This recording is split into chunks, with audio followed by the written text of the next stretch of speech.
So, it's lovely to see you all here tonight, but by far my greatest pleasure is to see Fowzia here. You have no idea how long we've talked about trying to get her a visa to come to the UK. She achieved it just on the day I thought I was going to have my first holiday this year. So that got totally ruined. And now I have to come up to Manchester, wherever the heck that is. And it was a long day, I'll tell you. And I'm very disappointed. If you're looking at this, this is not a bottle of red wine that I'm making Fowzia drink up here. It's that because this is so organized and she's so much in demand, I can't get her to come to my house. I wanted her to come and stay because I've stayed at her house a few times. So the least I could do yesterday, while being stung on my ear by a wasp, by the way, I really needed my doctor, was to crush up my grape collection so she can have some totally non-alcoholic grape juice. Now, what I'm going to do today is I'm going to go through what we now know. It's very different, and you hear a lot of gossip about Afia. And if you look about her online, you see her Wikipedia page, which is written by the CIA and locked. We can't change it, which is really annoying because it's total nonsense. I believe the legal term we use for it is bullshit. And so I'm going to tell you the truth so much as we can in a short time. What I just delivered to the US attorneys in New York last week was 104,000 words. And we're not finished yet, but anyone who's ever written a book, that's quite a long book. And so you're going to hear an abbreviated version tonight. There are just certain things you need to understand. How many people trust the CIA to get it right? Put your hand up. How many people don't trust the CIA to get it right? That's better, that's good, I like to see that. You know, I've represented 87 of the people in Guantanamo Bay, and these are the figures of what the US Intelligence Office, when I use the word intelligence, we use this quite loosely, have done in Guantanamo. There have been 780 prisoners in Gitmo since I brought the very first lawsuit against it back in 2002. We've released 756. For each of them, we had to prove to the top 6 American intelligence agencies that they're just wrong, and that these were no terrorists at all and no threat to the US. So 9 people have died there, sadly, and there are only 15 people left, which is fabulous, because this was the most powerful person on earth who was trying to lock people up. And we've beaten him, and that's really great. But what this shows is that they've got it wrong in 98.5% of the cases. Over 98% of the time, they said these people were evil terrorists, and they were just wrong. And I was flying to Guantanamo one time on British Airways, and I asked the nice stewardess, I said, if you were on a British Airlines flight, and you knew the probability of the plane was going to crash was 98% of the time, what would you do? And she said, I certainly wouldn't fly with British Airways. Well, you shouldn't fly with CIA airlines either. And the reason for it, and it took us a while to figure this out, was this, that the US, and I'm American, who else here is American? Put your hand up for your shame. Is there anyone else who's American? Okay, it's only me that has to apologize. Well, there's a bunch of you who are Pakistani too, and you should damn well apologize for what your government has done too. But this is what we were dropping around Pakistan, Afghanistan with these leaflets. This looks awfully like my client, Abu Imran. And there he is, free on one side, there's a bunch of dollars, and then he's behind bars. And that's what the US was doing. We were offering between $5,000 and $20 million for people in Pakistan primarily, but also in Afghanistan, to turn in some bearded Muslim-looking guy for money. Now, look at the person on your right. Go on, look at the person on your right. I'm offering you $20 million to snitch on that person and say that she was in Tora Bora in October 2003. You did it, didn't you? You were doing it. This is where it all came from, right? It all came down to money. That's why so many people ended up in the wrong position. With Afia, there was one further element. I just love the fact that US intelligence thought that she was the leader of Al-Qaeda, because frankly, Al-Qaeda, in my view, is a teeny bit of a chauvinist organization, and there aren't a lot of women who are running Al-Qaeda. And the idea that they thought that Afia was one of them was fabulous. Well, one of my clients told me that when he was being tortured, he was given a list of pictures of people and told that if he wanted the torture to stop, he had to snitch on them and tell us what he knew about them. So he's looking through the book, and he said this with some shame. He came across a picture of a woman who he didn't know. It turns out it was Aafia Siddiqui, but he didn't know that. And he made up a story about her because he couldn't believe that the Americans would believe it. And he thought he was safest making up a story about a woman because no one would do anything to her. Well, that's where we are today. So it was the money, and it was the fact that we were torturing these folk in a horrible way that got her where she got to. And I represented a lot of them. Binyam Mohammed, you may know Binyam, I loved Binyam, British clients who was in Guantanamo Bay. We took him to Morocco. The Americans took him to Morocco and took a razor blade to his genitals every 2 weeks for a year and a half. And when I represented Binyam in Guantanamo, they wanted to give him the death penalty, and we gradually knocked it down until they asked him just to leave. But I thought they couldn't shock me anymore. But seriously, Afia has proven me wrong. They shocked me. Because you know a lot of this, but there's a lot of it you won't know.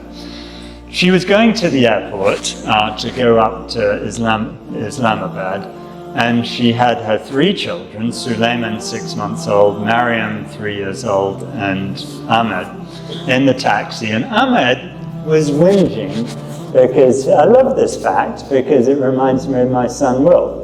Ahmed was complaining because he was a big fan of Thomas the Tank Engine, and he wanted to go to Islamabad by train, and instead his mum was taking him by plane. And as they're going there, the US and Pakistani governments abducted all 4 of them. Now, the first thing I want to say, and I really, really hope you'll all call your friends in the ISI and tell them what I'm about to say, is I've got the goods on them. I've got a secretly recorded statement from one of the agents who kidnapped Afia and her children. And I got a statement from another person who was part of the kidnapping who describes how a female CIA agent slapped her. And then, of course, I've got a senior ISI agent. This is what really pisses him off.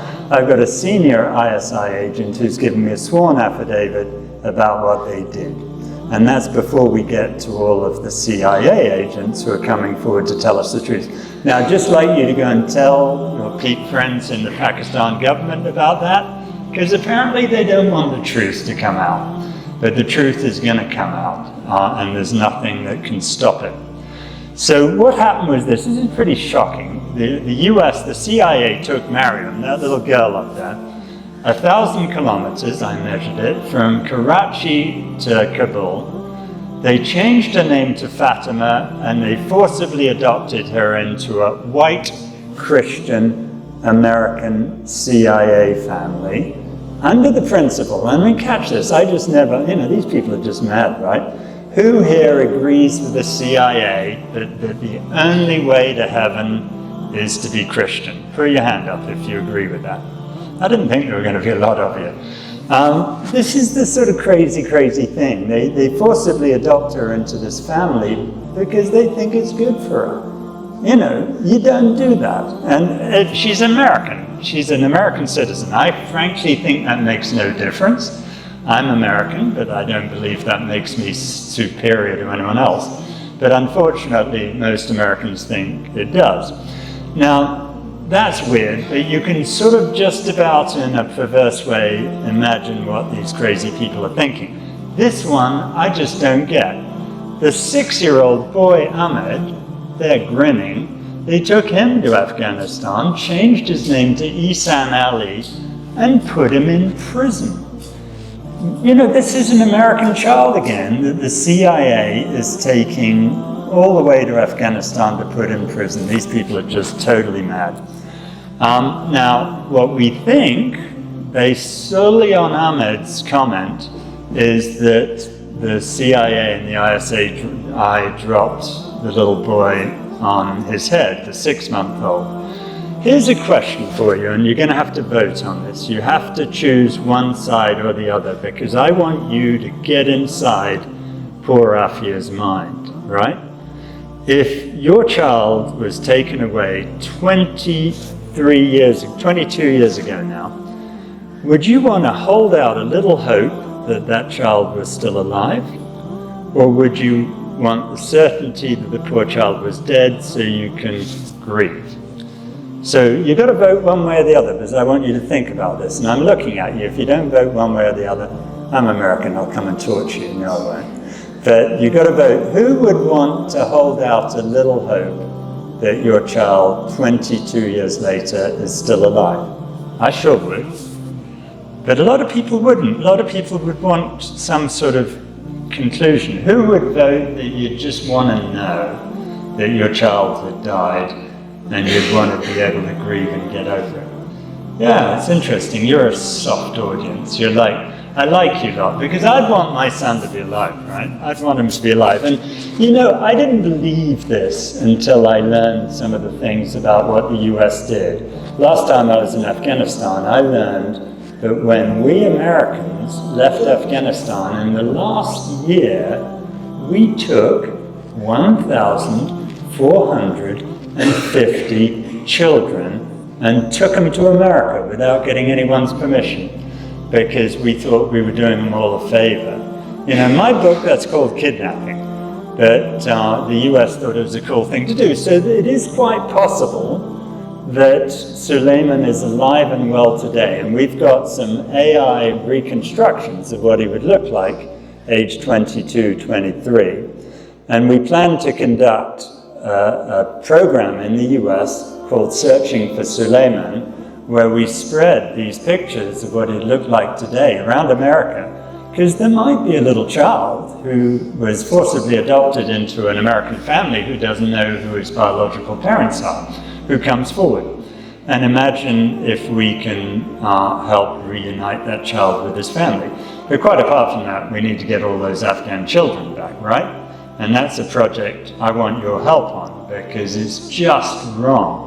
And when you think about it, if you're an Afghan parent who's lost a child and your average income per capita per year is about $300, how are you going to get that child back unless we help do it? And that's our job to make that happen, right? It's my job, because I am what you know to be an OPWM. What is an OPWM? It's an old privileged white male. And so it's my job, according to my mum, to get those kids back. Of course it is. Now, what happened to Afia was she was taken to Bagram. There were all sorts of misinformation. She wasn't prisoner 650. She was Aafia Siddiqui. And she was taken there, and she was tortured for 5 years. And the CIA lies about that, but I've been to Bagram several times. I've been there with people who were with her in Bagram. I've got 10 people who have sworn affidavits that they saw her in Bagram, and we got all sorts of other evidence against it.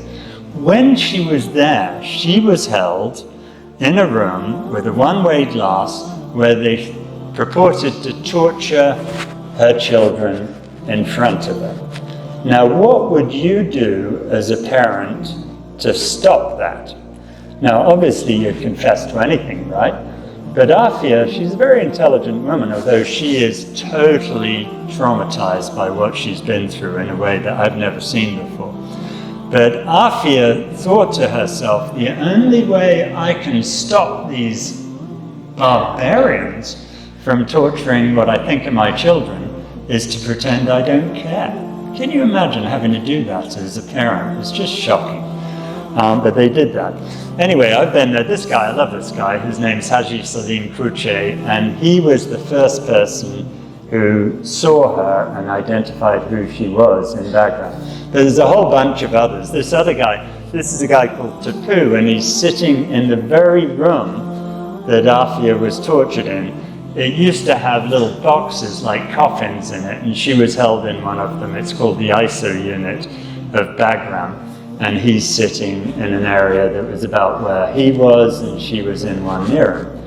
And, you know, we got all of these other people. There's the governor of Panjshir told me all about seeing Afia in a second part of Bagram, which was the underground part, which was the really secret. Oh, what's happened to that? Oops.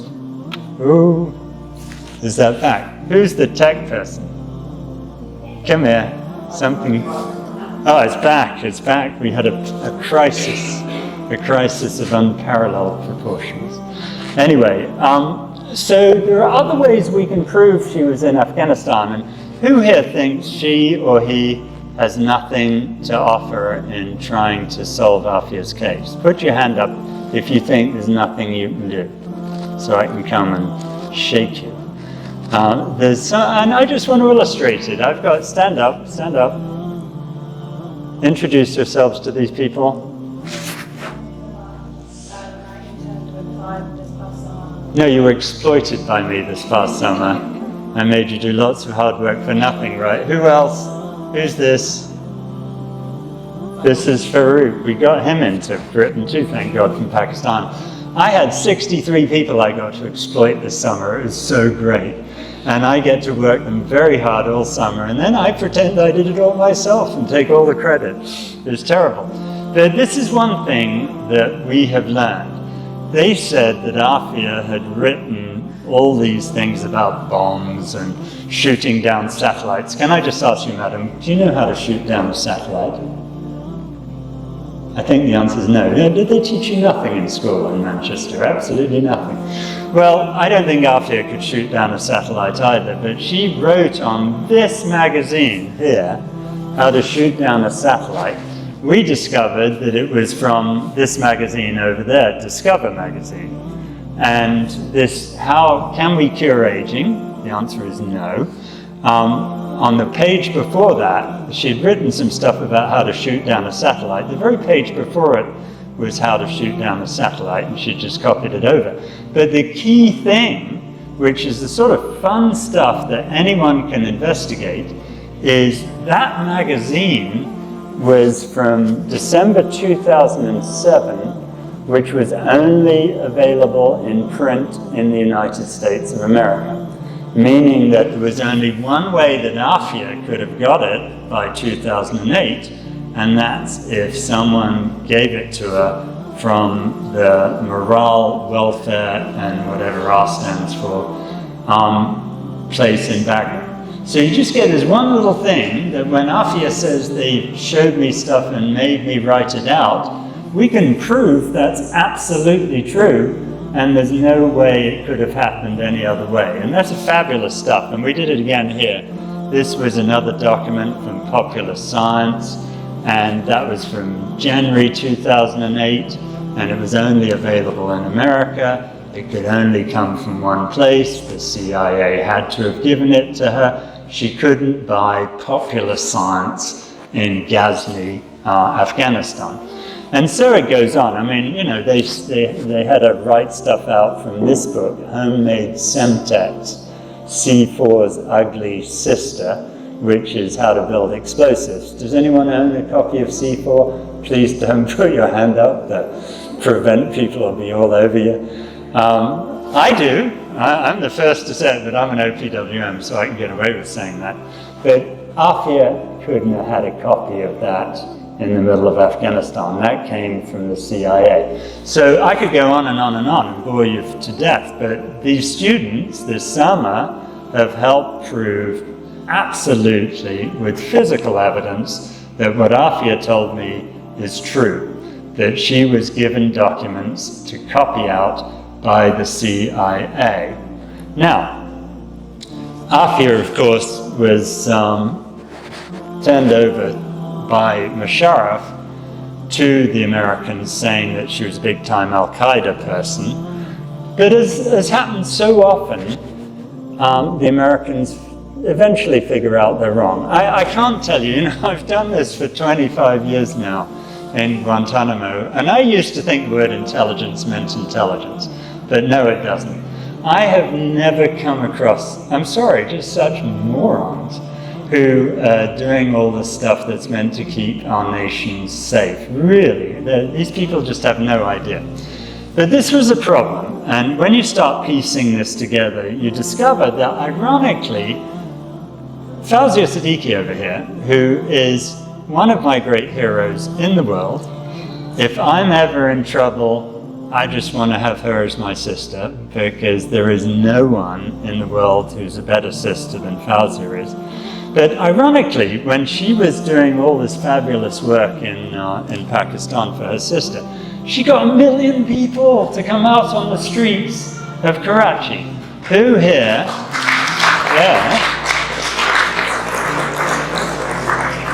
who here has got 1 million people out for her sister on the streets of Manchester? You're a useless lot, really, aren't you? I've got to say, my sister, she just pissed off to Australia. She's never got anyone out for me. I don't think she'd get me out if I was locked up. She'd probably sign a statement against me. But Fowzia did this fabulous stuff, and there's a real problem, because the Americans invariably work out in the end that they just messed up, right? And so many of the people, all of my clients, every single one of my clients is out of Guantanamo today, because the Americans worked out, with a little help, that they'd got it all wrong. And they wanted to get rid of her, and they would normally have just let her go, right? That's what the Americans normally do. But here's the really bad guys in this. Do we know who the really bad guys are? Who are they? Yeah, the ISI. Their problem was that if Afia had come back to Pakistan in July 2008, does anyone remember when Musharraf was kicked out of office? Do you remember? When was it? Sorry? Yeah, it was actually just at the very end of 2008. And so he was teetering at the end of his career as a little petty dictator. And he would have been kicked out the moment Afia showed back up saying, I was kidnapped because of you, and where are my kids, and did you kill my youngest child? That would have been the end of it, right? So, and I've talked to both the ISI guy and the American intelligence officer, and they both say this has the ISI's fingerprints all over it. The Americans wanted what they call a disposal operation, and there have been several over the years. I was working on the case of Al-Libi, Ibn Sheikh Al-Libi, who was the guy who was tortured in Egypt into saying that Saddam Hussein was working on WMD with Al-Qaeda, which was another legal term, total bullshit, right? But that's the reason we went to war with Iraq. That's one of the 3 reasons given in the UN for going to war with Iraq. So the US couldn't allow Al-Libi to reappear on the stage. He couldn't let him see me as his lawyer, because then I'd come and tell you all about it. So they took him to Libya, and they had Gaddafi kill him. Now, the ISI had the same sort of thing planned for Afia, and it's been really interesting working this out. This guy, I think, I haven't got a name yet, but I think that's the agent who was in the bus with Afia. She was sent from Kabul to Ghazni, which they say is 2 hours and 45 minutes. They've never driven it. It took me 6 hours the first time. The road is getting better. Now no one's blowing IEDs up on it, but it's still not 2 hours, 45 minutes. But anyway, she was put on a bus with that, and she was told that she could take her boy. So she has her boy in the bus with her. She's wearing a full chador, right? So he can't see exactly who she is. She's not sure this is her child. He's 11 now. 5 years have gone by. She's been tortured for 5 years. He's been abused for 5 years. They don't work out on the bus that they're mother and son. But she knows she's got this boy with him, and she's told that if she goes to a mosque in Ghazni, she can have Mariam back, and then she can go home. Well, that's just a lie, right? That's not what was going to happen. Her son was dressed up in the middle of summer, July the 17th, 2008, hot in Afghanistan. He's got a winter coat on with 4 pockets full of big fruit. What's that meant to look like? A suicide bomber, right?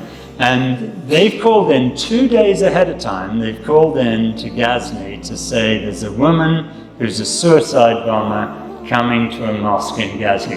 Now these people are so hopeless, they get the wrong mosque, right? So Afia sits outside this mosque for 7 hours. That's the Khalid bin Walid Mosque. And when I first went to Ghazni, which was about 1.5 years ago, I've been there several times now, but everyone told me, no one's going to talk to you, you're American, they won't talk to you. I got 6 witnesses in 3 hours who had seen Afia outside that mosque, because it was a bit weird. She was sitting there for hours. It's an all-male mosque, and they were very nice to her, but they just didn't know what she was doing, because she didn't speak Farsi, and they didn't speak Urdu. So she sat there and sat there and sat there.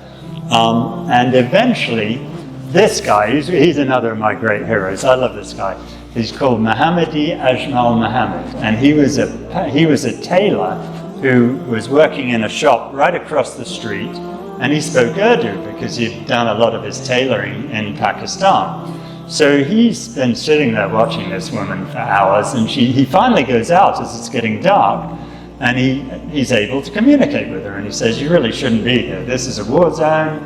You shouldn't stay here. My mum lives around the corner. You can go stay with her. She says, no, I'm waiting for them to deliver someone to me.